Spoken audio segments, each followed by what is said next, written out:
Hello and welcome.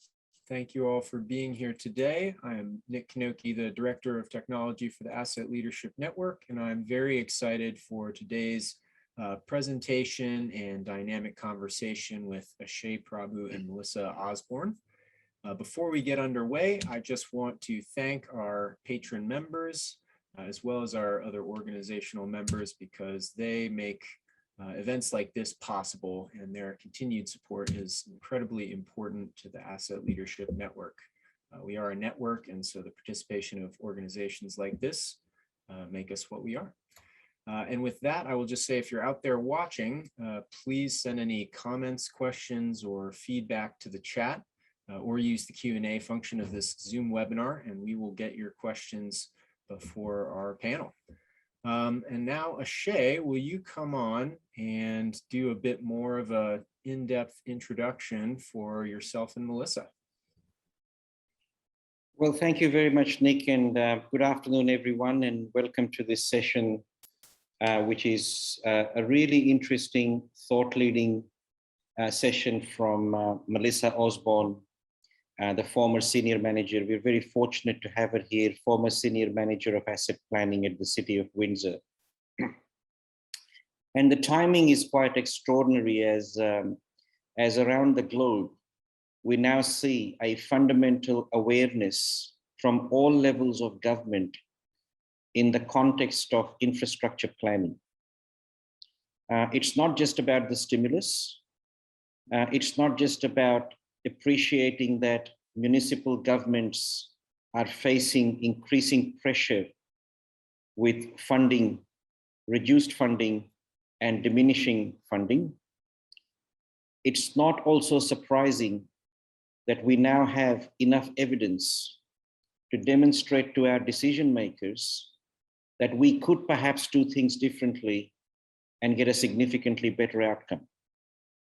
And Melissa's journey at the city of Windsor is one of the leading journeys in the world, which explains this context of strategic asset management from a grassroots perspective, from a perspective of how to do it, how to get to the outcome, and engage people and process on the journey. So with that, I will now welcome Melissa onto this webinar. And Melissa, I'll hand it over to you to introduce yourself, as well as take us through your amazing journey at Windsor. Thank you. Thank you, Ashay, and thank you for the wonderful introduction. It's greatly appreciated. Can you just confirm that you can see the first of the PowerPoint slides before I get too far? Wonderful. So as Ashay mentioned, I am the former senior manager of asset planning for the city of Windsor. In my time in that role, I was also involved heavily in the Canadian Network of Asset Managers, which is a Canada-wide network of asset management practitioners, which started as a group of municipalities that felt that there was a need and grew quite large to over 350, near 400 members across Canada. I was on the board and at one point also the chair as well. And I also had the pleasure of hosting their annual conference in Windsor, Ontario back in 2018. And when we did that, recognizing that Windsor is really just south of the border to Detroit, we leveraged the opportunity to invite some of the folks from the Michigan area to the event. We were also very pleased that their then governor, Rick Snyder, who had great understanding and awareness of asset management, was willing to attend and was one of our keynote speakers.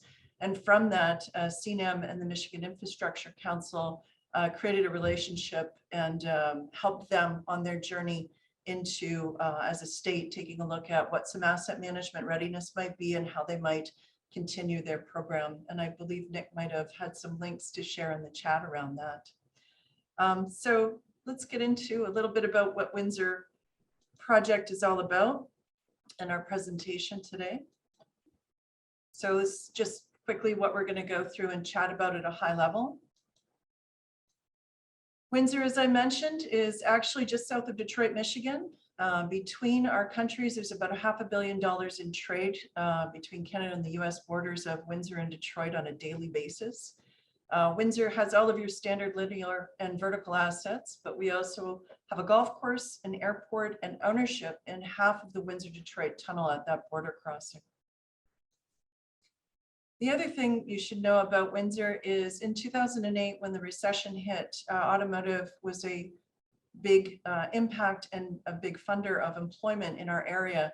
And so from 2008 until 2016, Windsor took the stance as a council that we would hold the line on taxes. And what that meant, as you can see on the chart, is that we brought in no money more from the property tax levy than what we had from 2008, pretty much all the way through to 2016. And so you can well imagine the challenging conversations administration had trying to figure out what would get cut, what were priority funding. And I actually often share the fact that in one of those difficult conversations, somebody looked at me and said, well, why not cut the entire asset management program? Nobody calls up saying, where's my asset management plan? But that ended up changing as time went on, and I look forward to sharing with you how. And then even after 2016, there was only modest increases from a financial standpoint that council was willing to put forward on that tax levy and on the residents. So bearing that in mind, our capital budget, just for a bit of perspective, 2018, we reported that our average 7-year expenditure between 2019 and 2025 was going to be about $123 million for all capital projects, of which 77.6 million was identified on average to address existing assets. So really our sustainability. And so if you take a look at what funded at that time, the sustainability of our assets, approximately 26.6 million came from the property tax levies that the operational budget would have and transferred those into capital. So of that 393 million we previously spoke about 26.6 million would transfer to capital for all of that work. So what did we achieve by 2020 in about a decade of asset management practices and processes? So in November of 2019, we brought forward a second corporate asset management plan. So our first one came in 2013, but it was for information only. The 2019 version really spoke about where we were, what we needed to sustain our assets at current service levels, how risk would inform our investment of those assets, and what guiding principles we were going to be using in addressing assets, and also what additional funding levels were going to be required in order to do that. What was really key about the report is that it was signed off by every one of our senior management team, and the management team from the various areas were present and prepared to respond to any questions in support of the asset management for their respective areas. The report identified that at that time we had about 6.1 billion in total replacement cost value for our assets, about 900 million between the poor and very poor category, making up about 14%, as well as 1.2 billion in the fair condition, which if not managed would quickly become poor and very poor.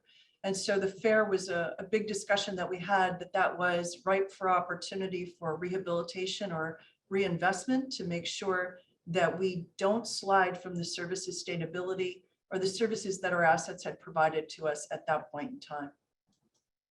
Melissa, if I might just ask you a question there on the previous slide. That's a fantastic way of representing the current state of assets to the decision makers, and holding the line on tax or rates or funding is a difficult conversation in the boardroom in terms of any deliberative engagement. Can you take us through some of the elements of that journey in terms of how important the evidence or the data was, or what sort of communication was required or homework was required to make sure the decision makers had faith in what you were presenting? Because we're talking hundreds of millions of dollars here, and we're talking people's taxes. Absolutely. And thank you for that question. I actually have a couple of slides to speak to it, but we were able to demonstrate that not only from 2013 to 18 did we understand the difference in our poor versus very poor condition rating and what had transpired, We recognized and celebrated the fact that council had made additional investments in their assets, and they could see that even though in 13 we didn't recommend a funding level, they knew there was a challenge. And so they started to add more into what they were investing. But the biggest question nobody could answer until our asset management plan in 19 was, how much is enough? What gets us to steady state? Yeah. And so that's what we were able to achieve. This is a snapshot of that summary that basically said, here is what we need in funding. And this data and evidence was accounted for in several different ways. We had a great set of inventory on the majority of our assets. The condition ratings that we'll talk about in a minute, we had improved the volume of objective condition ratings. We still had some that were based on age or other qualifiers that we felt was still enough information to make an informed decision. We did some pretty aggressive modeling out 20 years, especially for our road network because of its dollar value. And all of those things allowed us to say that while your annual spend is here, this is your shortfall by asset category. And so for us to get from where we are to the next place, that report also provided information and recommendations on that funding approach. And a lot of it, to your point, Ashay, is we were able to identify that not only have we gone from 5.2 billion in assets to 6.1 billion in replacement value, but the volume of objective condition rating that we had worked very closely with the operational areas on filling that gap in between 2013 and 2018 when we took those snapshots of data, put us in a much better place to have more confidence in it. And if you ever were to look at our asset management plan, each one of our asset categories has an identifier that states what our data confidence is in what we're looking at and how reliable it is. And confidence and reliability really came down to, in many cases, was it an objective, repeatable process on how we gain the condition? And was it reliable because it was maintained and sustained in a clear process in a system that was properly managed? And so that's how we leverage that.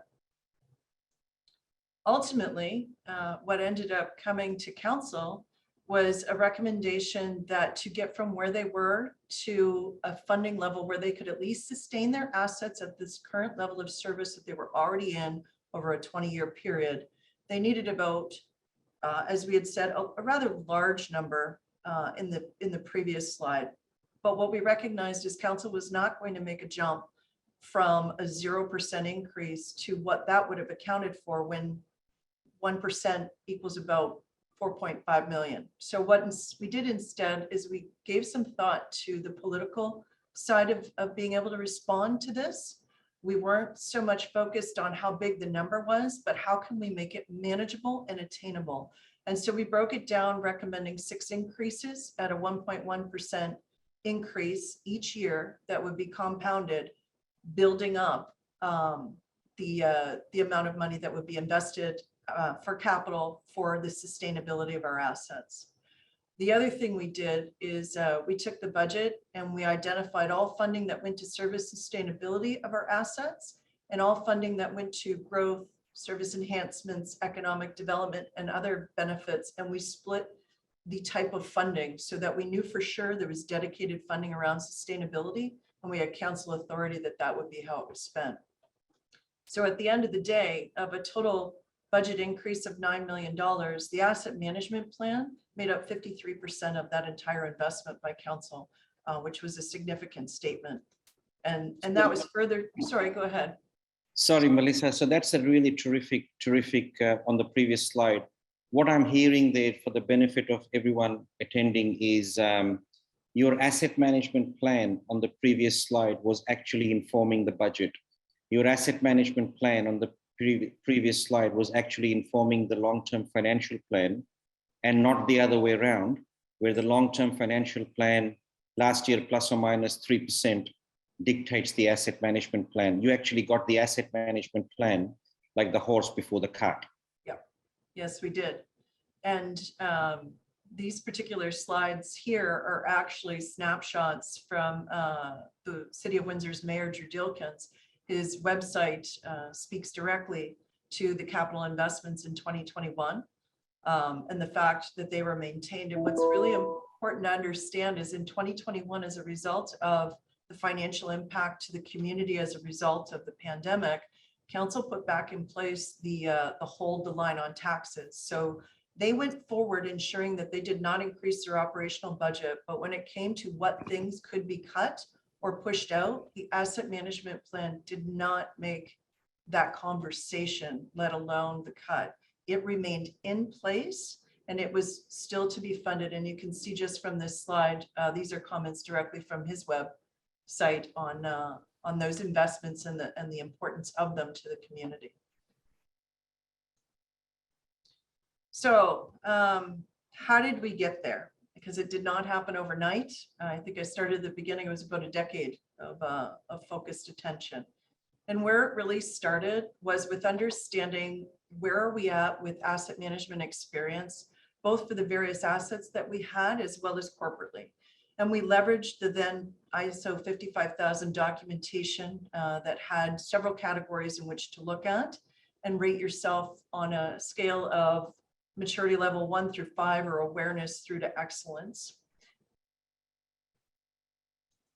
The next thing that we did is we engaged everyone in the process of understanding where each asset type was at for their asset management experience. We held workshops to play out the various life cycles of an asset, to understand risk, to understand levels of service, to understand the financial impacts, so that everybody would get on board. And when I say everybody, I do mean that. This went from frontline staff through to our CIO who participated in these workshops and information sessions. And we also completed desk audits, requesting various types of information from all of the operational groups to better understand where they were at and what sort of data they had and how it was being maintained. And what the result was, is it created a baseline on where we were. This was done for each of the major assets, as well as a merged report, which is what's here that says overall corporately, where do you sit? So the individual assets you might have found our roads and other linear assets were further along on the 1 to 5 scale because they had had a lot of great processes in place. And some of the other assets were, hopefully at a 1, in some cases, not quite there yet, but it really gave us an understanding of what needed to happen next.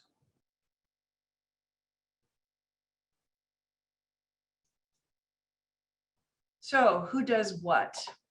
And the biggest thing that you find when you get into this is there is a challenge because there could be silos in various areas you could be dealing with and need to cross through. You could have concerns from folks that you're taking away their responsibilities or loss of decision-making that they may have. And our key was really getting everyone to talk about what they see their role as and having direct input on what they see of the role of an asset management group to be defined, not to be told to them. And so once we did that and we had everyone engaged in the asset management security scale, we had everybody engaged in the workshop, it really helped them understand the full picture of what asset management really meant and what that full program required. So then they could see the shortfalls in their own areas and what they wanted to improve upon, what corporately needed to be addressed. And by having that clarity, it really helped them understand what type of governance team role they would want to see and a voice to what that would look like at the end of the day. And so with that, we had 2 approaches to ours. So once we understood it, we said, well, from an informal reporting standpoint, we needed to continue with an asset management steering committee that was made up of the senior leadership members for oversight and support of the asset management program and resulting recommendations that needed to be to council. We also knew that we needed an asset management network team that was defined as all of the management level that would be involved in any of the corporate policies or procedures. And it was important that those folks were involved because if we were putting things in place that may not work for one of their areas, then it would have been a failed corporate approach. So when we brought something forward to the steering committees, they knew that their management team had had oversight and were comfortable that what we were suggesting would work for the assets and the responsibilities they have.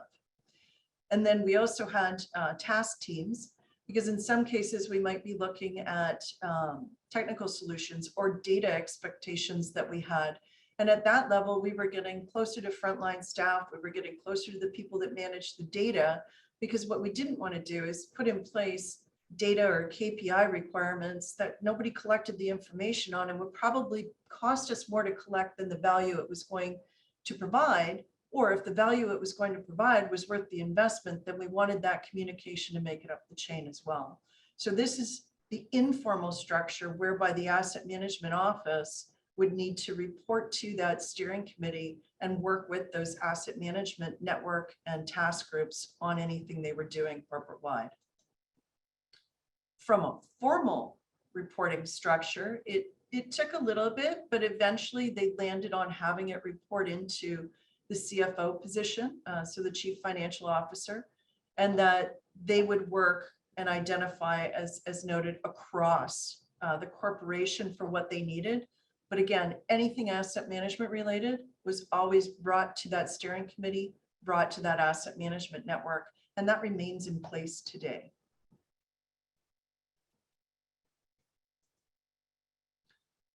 So the next question was— Melissa, if I might just take you back on one of the previous slides, if you don't mind. And there is a question in the chat, which is very, very relevant in terms of making asset management a way of life.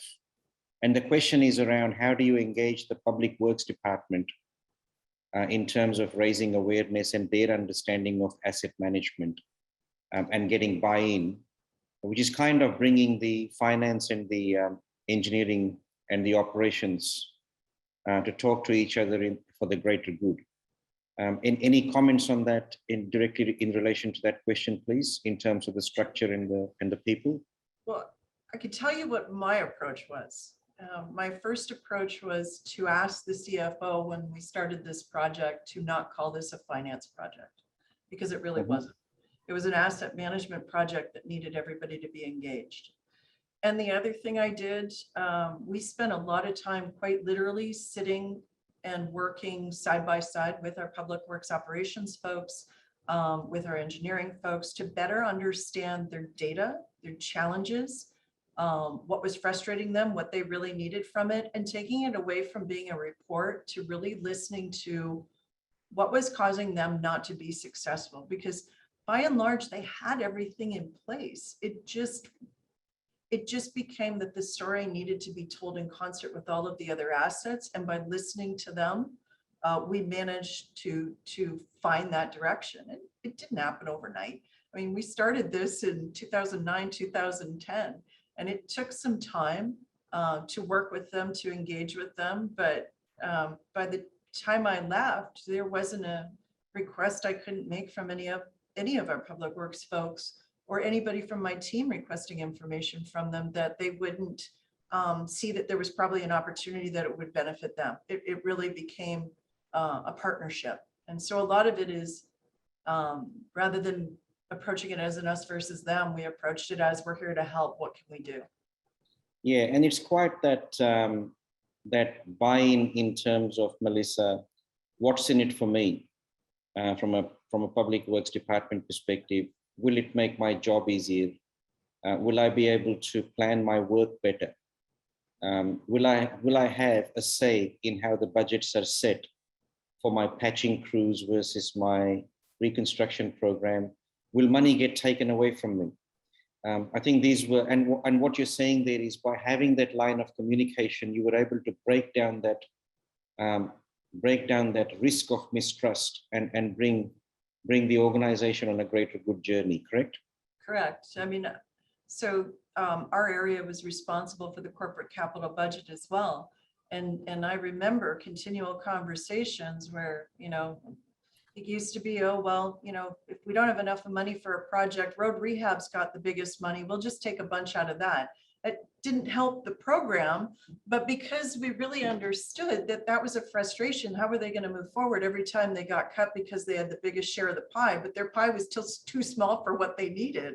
Once we started to understand that, And we got the understanding of the funding level that they truly needed, capital budget became a much easier conversation once that was put in place.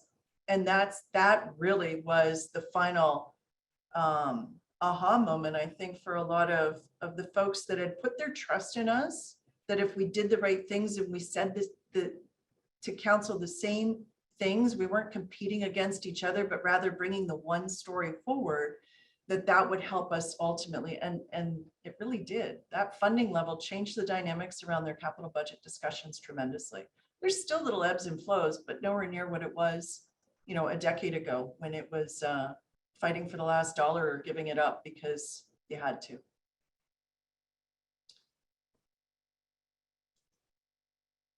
So moving our plan forward.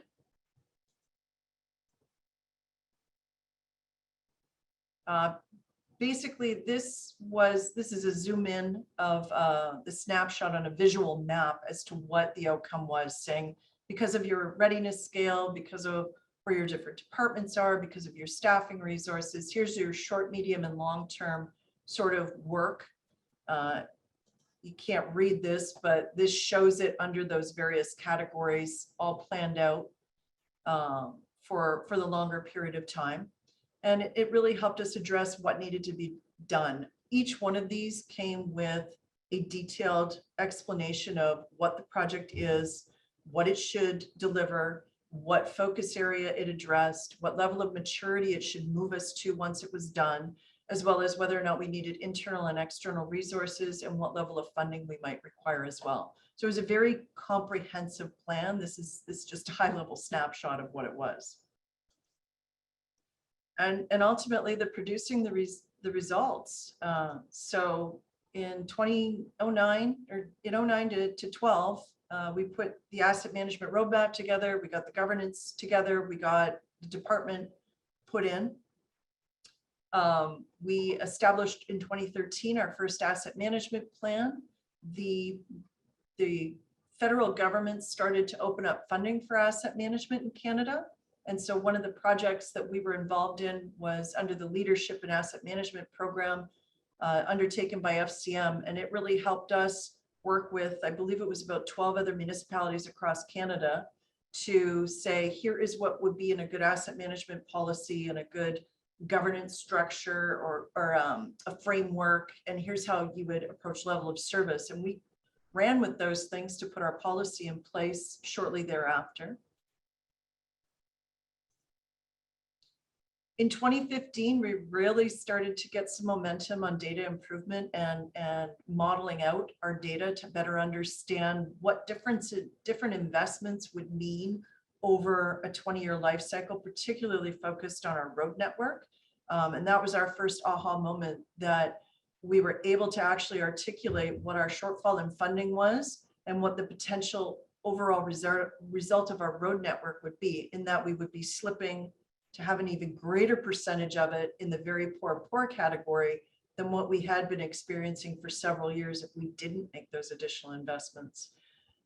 We worked with our public works folks on helping them get all of their sewer network to an objective condition rating, and actually automating the whole thing so that now engineering and public works from their desk can view not only the resulting reports, they can view the videos associated with it, as well as the overall condition data that we were leveraging. And then at the end of the day, provincial requirements in Ontario came out, Ontario Regulation 588.17.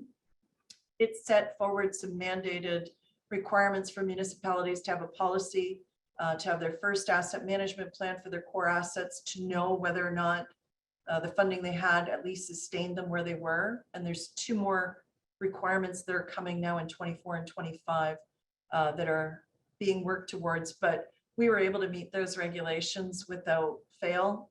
They did help us ultimately in helping council understand the importance around this.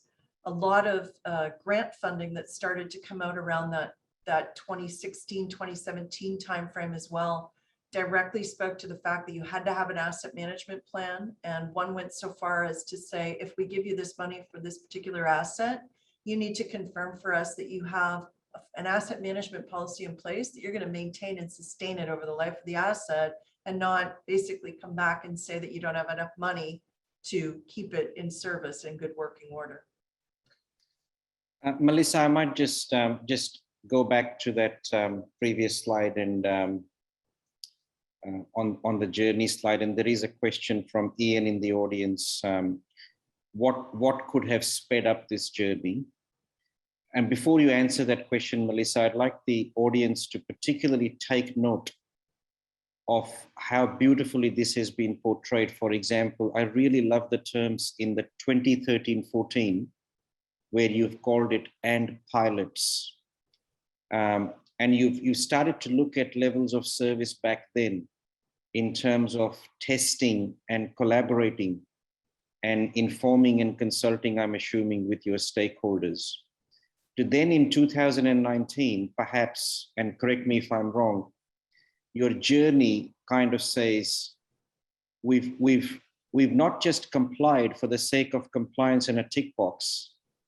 We haven't just achieved OREG mandates, but we're now able to show the community, I guess, how to balance the budget, which is the balancing LOS, level of service, cost of service, and risk.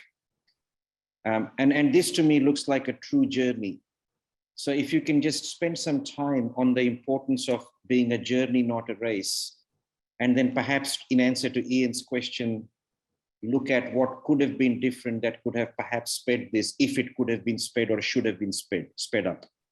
Does that make sense, Melissa? Absolutely. So generally the saying would be, with time, money, and resources, you probably speed up just about anything.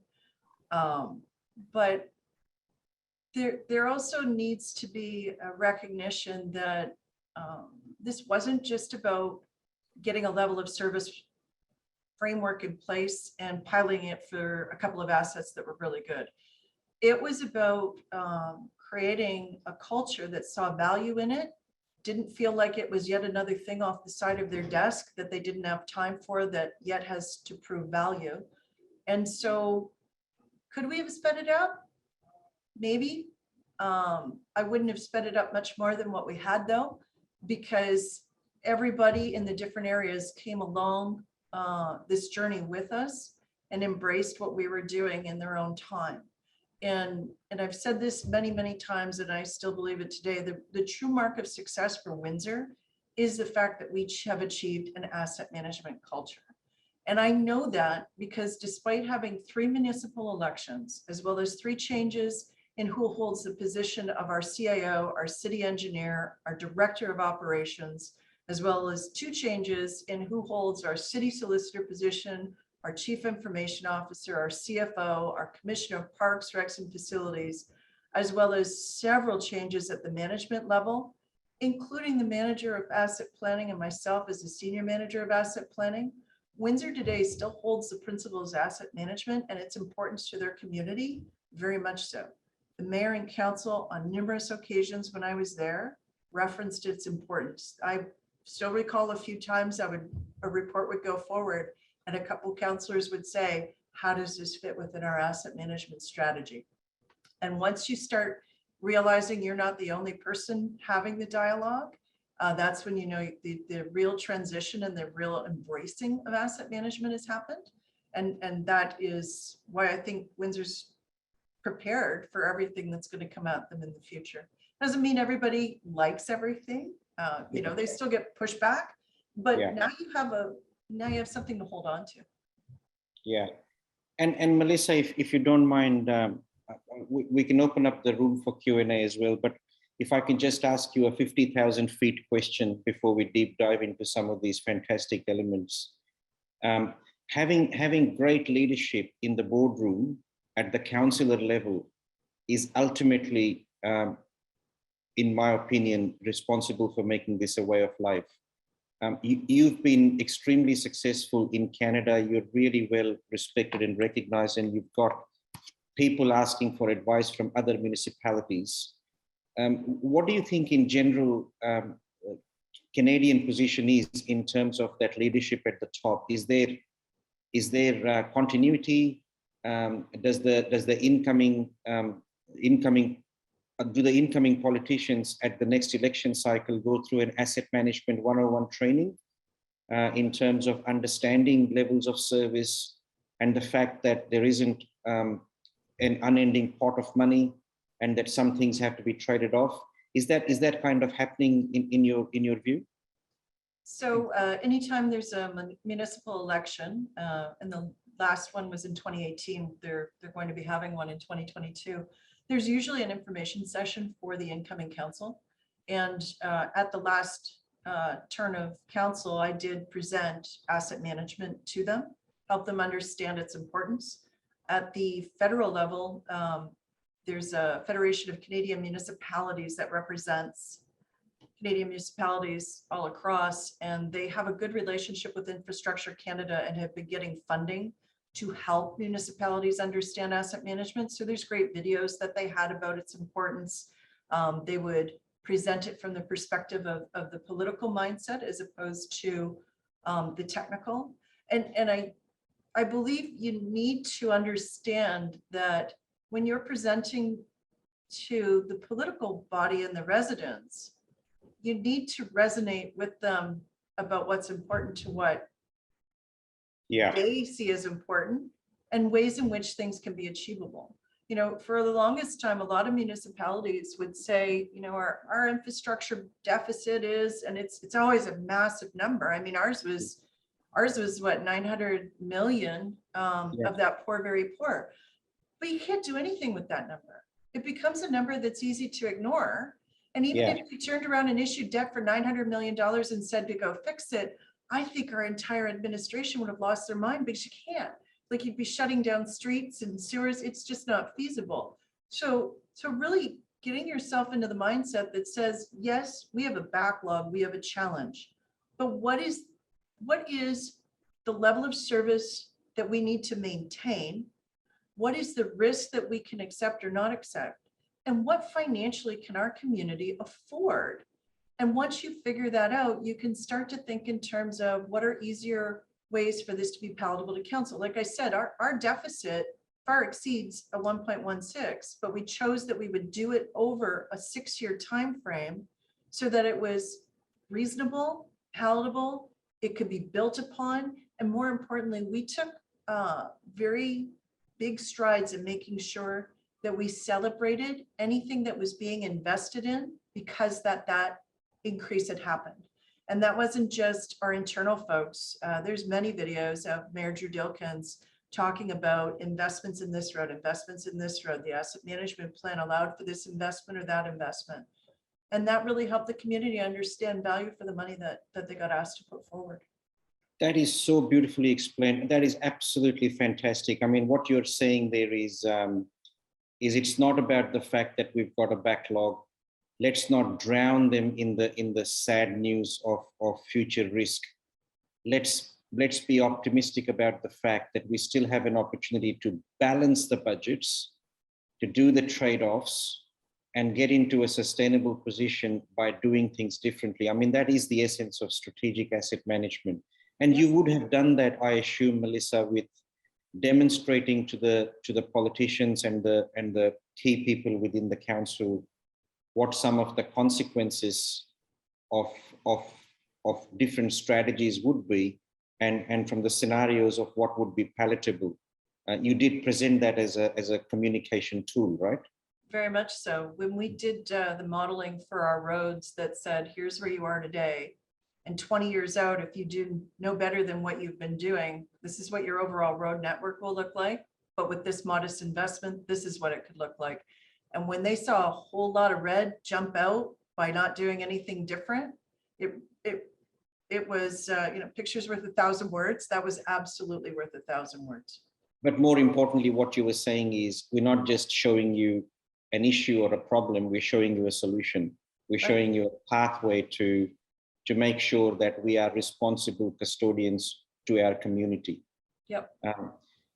If you don't mind asking a 5,000 feet question, Melissa, from the audience perspective, if you can go back to that pie chart that had the condition data on it. I think it was slide 3 or slide 4 of your presentation. My question, I'm in the audience, for example, I'm a small council. I've got very limited ratepayer money coming in. I've got a council that really doesn't appreciate the importance of asset management for future sustainability at this stage. And I look at that graph and I think there's a significant amount of our assets in FAIR that is going to slide into the poor and the very poor. How do I get through in terms of making sure that what I've got will stand up in front of the decision makers? How do I demonstrate that this pie chart is defensible and it's come from data that has been assured, so I can have a starting point for my story? So great questions, and a lot of that for us stemmed from our 2013 asset management plan. So when we wrote that plan, we told council very clearly that we didn't feel confident enough in the data that we had at that time to rely on it to do any modeling and make any funding level recommendations. So we weren't going to try and do that to them at that time. We wanted the time to do the process and the due diligence to get better data and better tools first. The other big thing that we did is all of our individual asset areas have their own way in which they do their condition assessments. So for instance, our road network is on a scale of 1 to 100. And what we asked them to do was map that to the corporate terminologies associated with very good through very poor. But more importantly, once we ran the models to see where it fell, we didn't mess with the data. We didn't say, we don't really like how that looks. Ooh, I'm not sure they're going to like that. We let it stand for what it was. If it was mapped that way and we know that we had good data, that's what it is. And I'll never forget that, because when we were at council, the then mayor said to the consultant, okay, well, you know, how real are these numbers? Like, how much can we trust them? And the consultant's response was, it had all been mapped, that nobody messed with the data after. It is what it is. And even though they had seen other municipalities that didn't like the results, so they decided maybe they'll change the range and they'll map it this way instead of this way. He said, Windsor did not do that. So you can have confidence that they're putting forward as best they understand it, as challenging as the conversation might be. And so from that point on, there was a level of integrity that was associated with it. And you build upon that, that you disclose, look, they've been doing these road condition assessments in this fashion for this long. They truth test it all the time. This is a known process. For the sewers, we implemented Zoom technology, which is a little bit less invasive and intensive than a full view of the pipe, but it worked. It was better data. It was reliable. We got to that next step. We did condition assessment of our facilities, and we celebrated where it was successful. We didn't let it be doom and gloom. It's you to build the integrity with council and the trust in the data takes time. And we did a lot of reports to council where we supported information that other departments put forward as well. It doesn't happen overnight. Yeah, and data is always considered, again, this is a 5,000 feet question. A lot of the time, strategic asset management is kind of looked at as, oh, this is really hard stuff because I just don't have the data. Or this is just hard stuff because if I did collect the data, the decision makers are going to shy away from listening to the asset management plan or discussing or debating it. What was your approach in terms of getting past that hurdle of we don't have data, or if we had the data, we're going to have a problem? Did you face that hurdle at all? So yes. So out of 2013, as you saw from, let me just flip the slide. You know, we had about 50% confidence, but honestly, by and large, that had to do with the linear assets, which also make up the biggest volume of our assets. So how we dealt with it is there were some assets where you could really use age-based, right? So your park playgrounds and such, age base isn't really a big concern. But when you're talking about a sewer network that is thousands of kilometers long, and right now you only had 20% of it where you had good objective condition data, the rest was based on age and type of material, that was where we wanted to put our investments. And we didn't just go about it by saying, what do we need for asset management? We engaged with our public works and engineering group and the IMS team that manages their data. And what we found was they had a gap that they needed resolved as well in getting that information on a timely basis, that the project encompassed everything everybody needed, and ultimately gave us much stronger information about our sewers as well for the end. Yeah. And Melissa, was in your case and in mostly in Canadian case, is backlog generally considered the poor and the very poor assets, condition 5 and 6 or 4 and 5? Generally, that's what I have seen most people identify them as, right? Because they're past what you can do anything for. But again, for us, that wasn't the focus, because some of those very poor assets, when I compare them to, if I were to compare a playground coming out of service because it's very poor to a critical part of our pollution control plant being in a fair condition, but if it fails, I'm going to flood 10,000 homes. That's where that whole risk and balance came into the asset management, right? And that's to do with the criticality as well. So I wouldn't mind you just providing some layer on the importance of criticality, which I'm sure you used in your asset management plan, to say we may have 7% of our assets in very poor condition, but what percentage of those are critical assets or highly utilized assets or assets that we want to prioritize? How important is that criticality in asset management planning? The risk matrix for us was very instrumental, because without a benchmark on how risk is determined, what factors are important for risk, and what identifies it as being insignificant all the way through to catastrophic, is very important.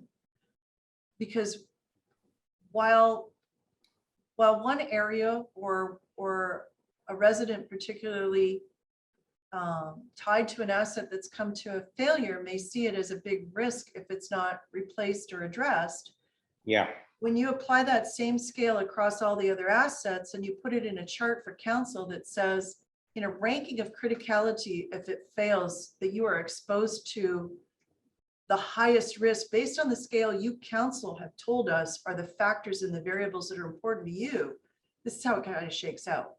And then you could take it into another layer where roads themselves have different criticality based on the type of roads that they are. So if our expressway is at end of life and people are driving 100 kilometers an hour, sorry, I think that's about 60 miles an hour or so on that road, and you've got great big potholes that they're swerving, probability that there's going to be a horrific accident, it's going to make the news, it's going to cause a lot of issues, pretty big. You take a pothole of that size on a local road where they're supposed to be driving a lot slower, and it's a very different risk scale in that magnitude. So that risk matrix was very key in helping that built the guiding principles around how we would invest. But as you saw from our other slide, we didn't exclude the other assets. Sorry, I need to remember where it is.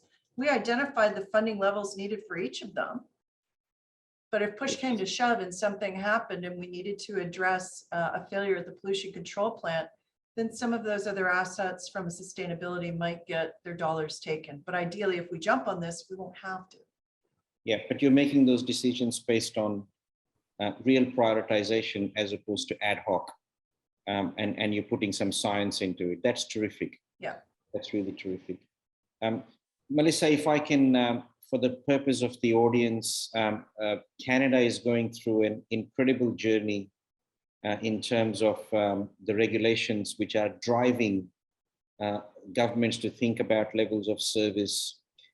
What's beautiful about it is it's so similar to what we are doing here in Australia for the last 15 years as well. And it kind of feels we can collaborate, we can share ideas and materials and templates.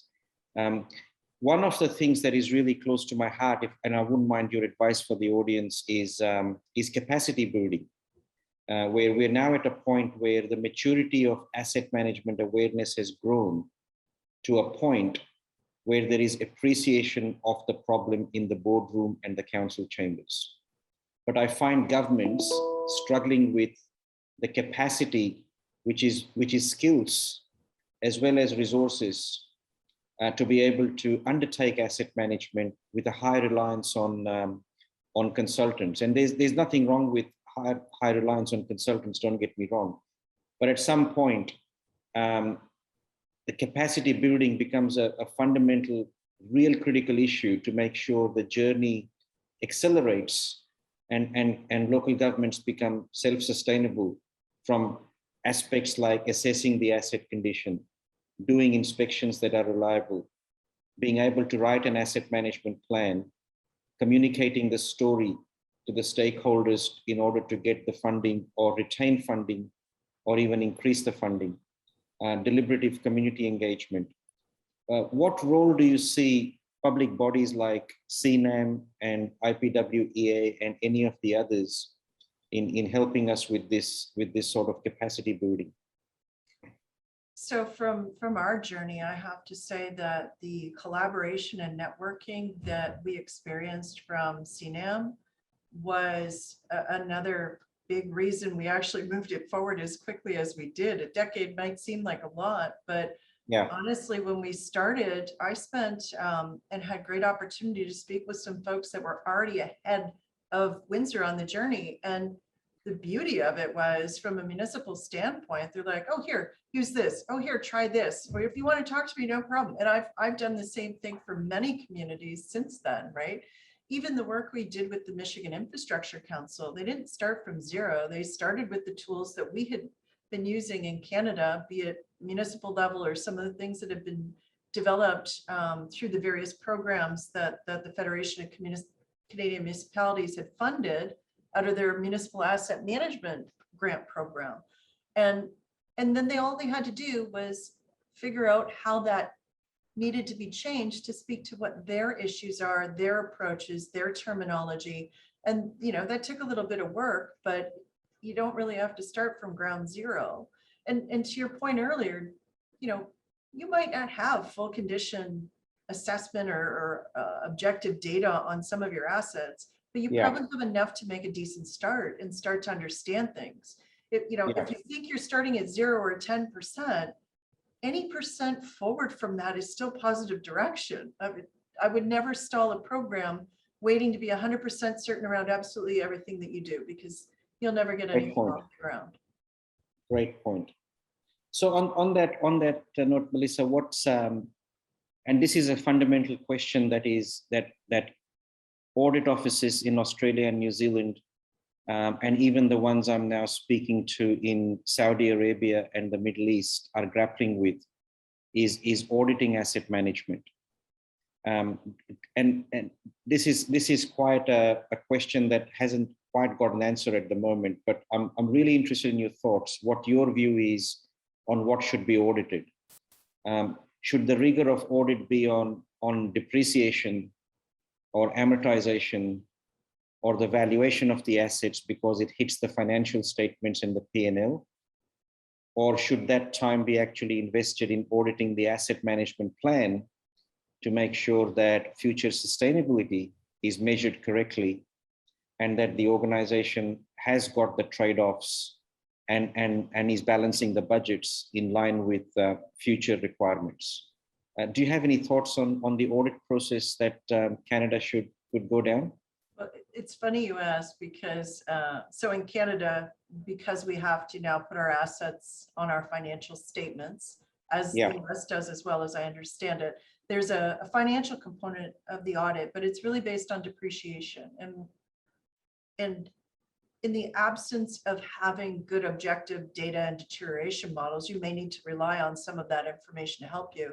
But once we completed our asset management plan, we have an internal audit group, which is actually a third-party entity that comes in and audits different processes within the city and reports back to council on them. So Yeah. we were tasked to audit our asset management approach and program to determine whether or not it was consistently applied, whether it was based on what type of data it was based on, why we had identified different levels of confidence and reliability on the data, such that when we went to council and told them what we thought the funding shortfall was, did we do our proper due diligence and have enough rigor around the process to say that is actually a reasonable, acceptable process? And they did. They very much went to council and said they've done the process legitimately.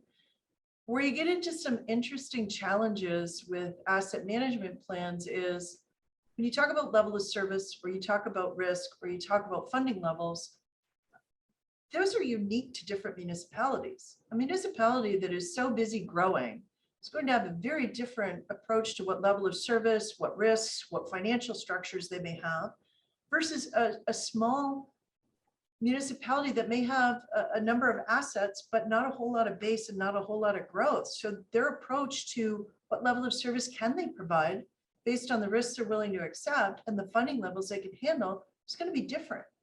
So it's really important to be careful, is what I've always said, around over-regulating something that, you know, the risk model for Windsor might say that $1 million threshold makes it catastrophic to us. In Toronto, that might be maybe just above marginal, and a $10 million threshold might be theirs.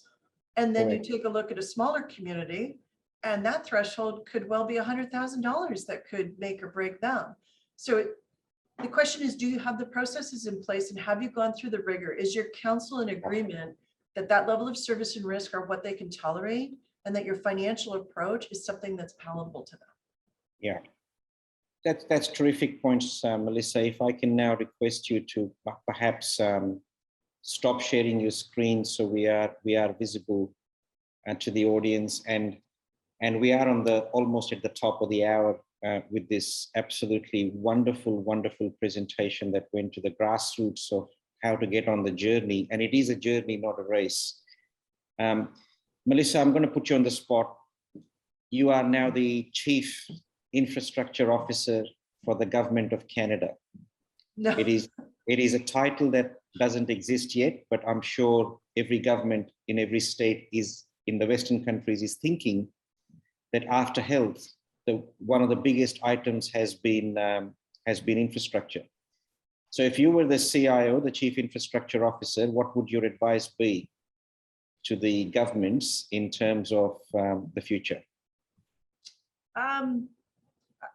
I think in Canada, they've made some good strides in trying to get grant funding down to the municipalities. If you look at the portion of taxes that are paid from a municipal, provincial, or federal level, municipalities get the least amount of taxes, yet they have the largest volume of assets to maintain and sustain. If there could be a way in which your work, you could find a way that government funding would get down to those municipalities. Federal gas tax is a great example in Canada. So they give money down to the municipalities to invest in the assets, and you have to report on them on an annual basis.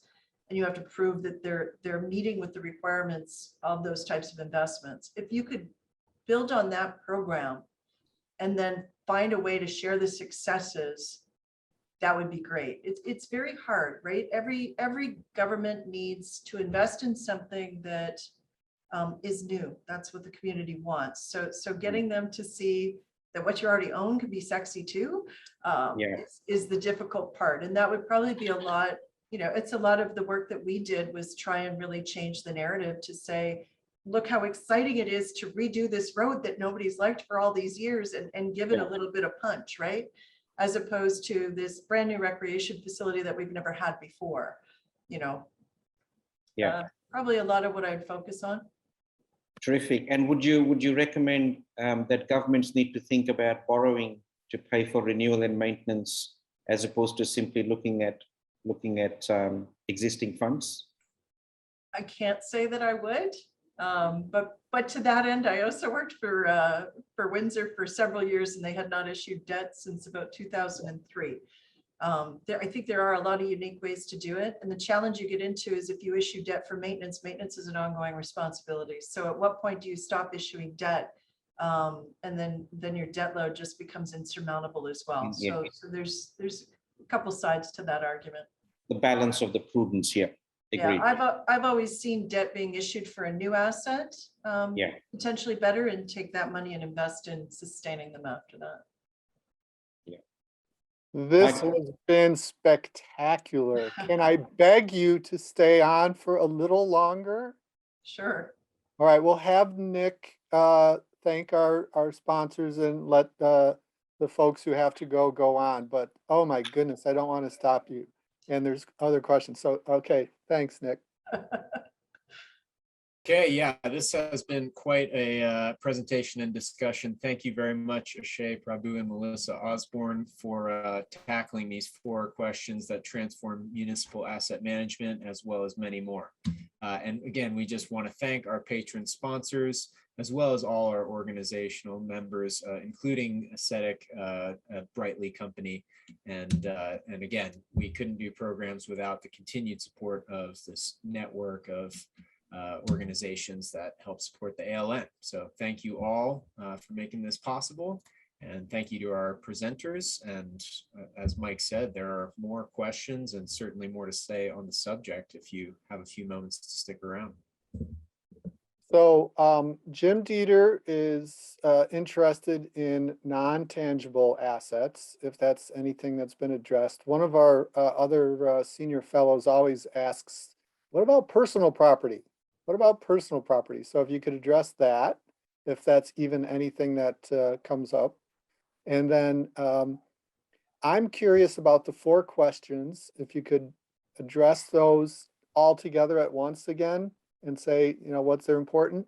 And then you've mentioned Michigan Infrastructure Council, but that story is spectacular. And while we have you, I do want you to elaborate as much as you want to on that. And Ashay, thank you for getting up early. The sun rising behind you is just spectacular. We love that. Yeah, I'm passionate about this, Michael, and we're so fortunate to have people like Melissa come in and give that 20 years of journey in such a succinct format. So I could do this over and over again.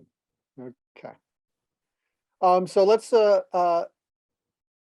address what Jim is asking about intangible. So are we referring to like the people that all make it happen? Is that the kind of intangible that he's referring to, or? Well, for companies in the US, they say that or that the stock market has now more value in intangible property than in physical assets. I don't know in municipalities how much intangible property there is. Perhaps contracts, warranty, you know, managing what may be considered information perhaps is intangible. So we didn't get into the management of the information itself. I mean, we dealt with our IT assets. They were certainly part of our portfolio, but not the management of the information itself. Our IT department really kind of leads the charge on that one. We did start to introduce natural assets. Our trees were put into our portfolio, and I actually went back to my old haunt last week and did a workshop on asset management for them, just to talk about some of the new regulations. And we talked about, they've merged in, before I left, we started to merge in a lot closer workshop with our environmental climate change team. So they're really starting to bring that in. Okay.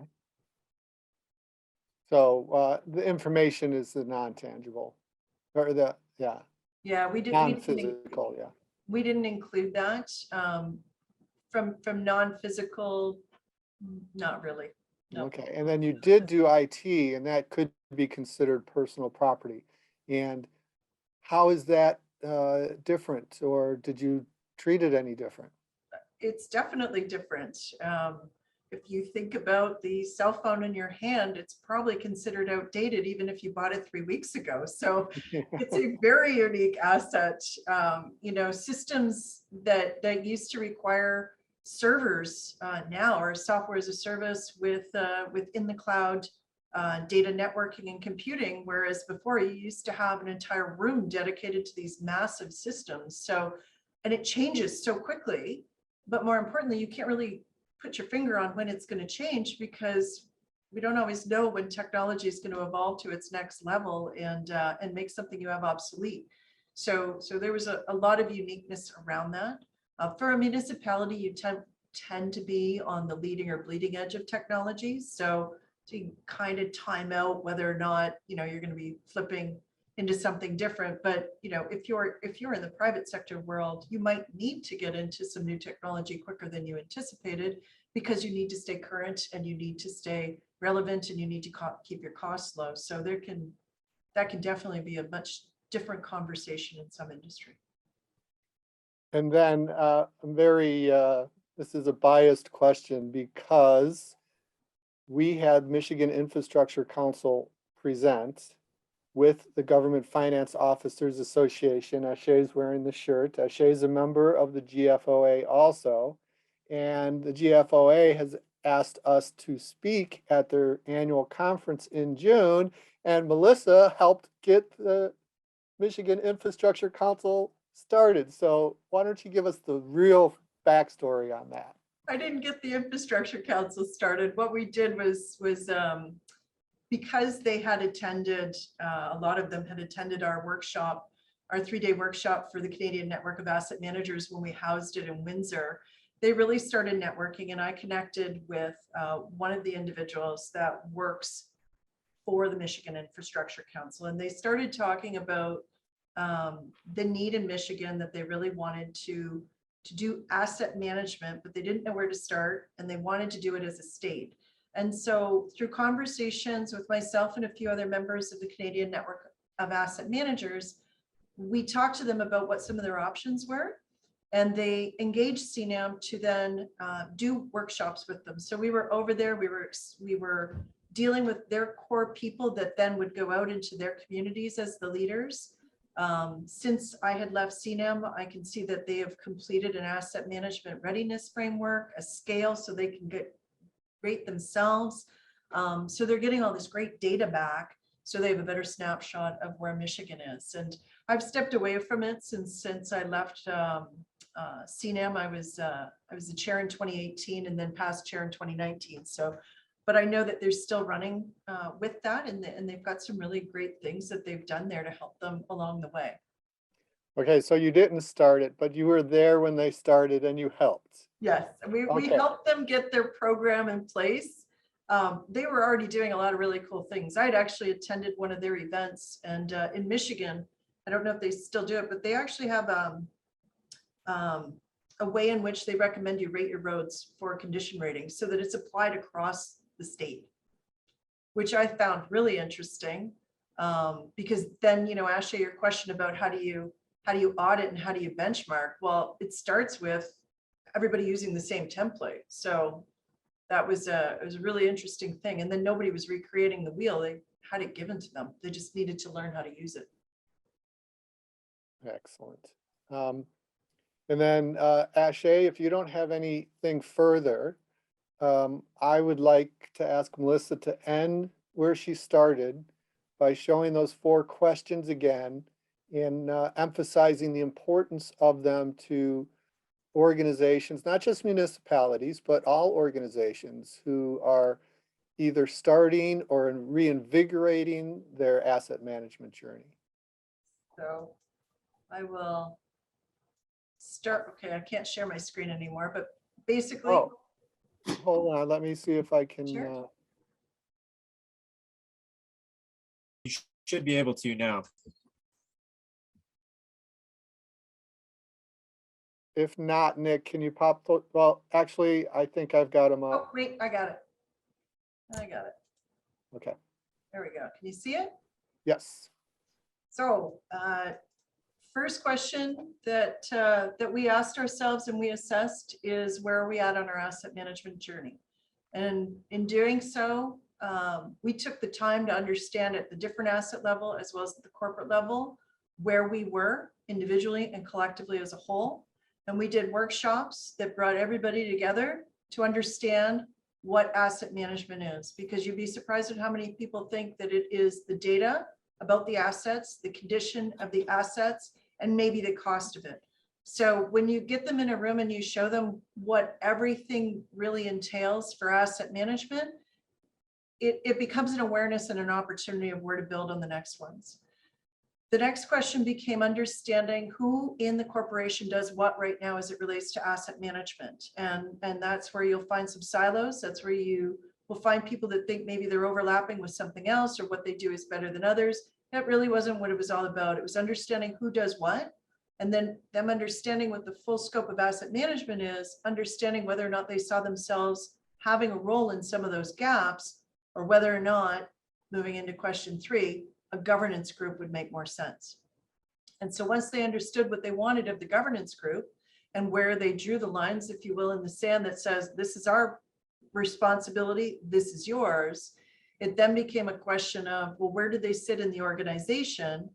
But for us, no matter where they sat in the organization, how are they making sure that whether they report to finance or public works or directly to the CAO or city manager, that they are actually engaging corporately. And so that's how our governance structure got both the informal and formal organizational structure as we move forward.